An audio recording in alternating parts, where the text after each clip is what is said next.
नमस्कार, अभिजित भारत मधून मी रोशनी लोखंडे आणि आपण बघत आहात ARIPL प्रस्तुत न्यूज वाइब्स। नागपूर शहरात सिंथेटिक ड्रग्सच्या वाढत्या धोक्याविरुद्ध पोलीस आयुक्त डॉक्टर रवींद्र कुमार सिंगल यांच्या नेतृत्वाखाली नागपूर शहर पोलिसांनी ऑपरेशन थंडर अंतर्गत कारवाई केली। गुन्हे शाखेच्या NDPS सेलने छत्रपती चौकाजवळील एका फ्लॅटवर छापा टाकला आणि कुख्यात ड्रग तस्कर राहुल शंकर लेपासे, ज्याला चिल म्हणून ओळखले जाते, त्याच्यासह 6 आरोपींना अटक केली आहे। महाराष्ट्रासाठी एक अभिमानाची बातमी असून छत्रपती शिवरायांच्या पदस्पर्शाने पावन झालेल्या 12 किल्ल्यांचा युनेस्कोच्या जागतिक वारसा यादीत समावेश करण्यात आला आहे।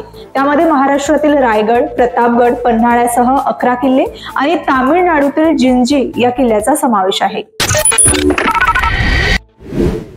दिल्लीमध्ये वेलकम परिसरातील जनता मजदूर कॉलनीत 4 मजली बिल्डिंग कोसळली। ही घटना घडली तेव्हा बिल्डिंग मध्ये अनेक लोक होते, त्यापैकी अनेक जण ढिगाऱ्याखाली अडकल्याची माहिती समोर आली आहे। आतापर्यंत 6 जणांना ढिगाऱ्यातून बाहेर काढून त्यांना उपचारासाठी रुग्णालयात दाखल करण्यात आले आहे। 5 ते 6 जण अजूनही ढिगाऱ्याखाली अडकले आहेत। अनेकांचे परदेशात जाऊन उच्च शिक्षण घेण्याचे स्वप्न असते। अनेक भारतीय मुले अमेरिकेत जाऊन उच्च शिक्षण घेत असतात।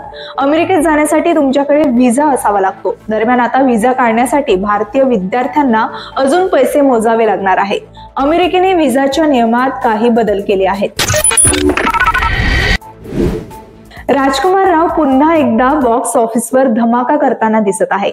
11 जुलै रोजी प्रदर्शित झालेल्या त्याच्या मालिक या नवीन चित्रपटाला पहिल्याच दिवशी प्रेक्षकांचा जबरदस्त प्रतिसाद मिळाला आहे। कॉमेडी शिवाय ॲक्शन अवतारात दिसणारा राजकुमार यावेळी पूर्णपणे वेगळ्या शैलीत दिसला आहे।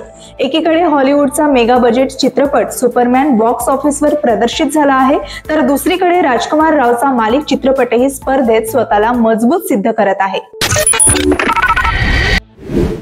ICC पुरुष T20 विश्वचषक 2026 फेब्रुवारी ते मार्च 2026 दरम्यान भारत आणि श्रीलंका यांच्या नेतृत्वात होणार आहे। यावेळी इटली पहिल्यांदाच या स्पर्धेमध्ये सहभागी होणार आहे। त्यांनी युरोपियन पात्रता फेरीत चांगली कामगिरी करत विश्वचषक स्पर्धेत स्थान मिळवले आहे।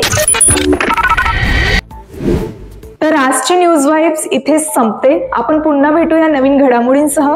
तोपर्यंत बघत रहा अभिजित भारत। अभिजीत भारत, पहुंचे हर खबर तक।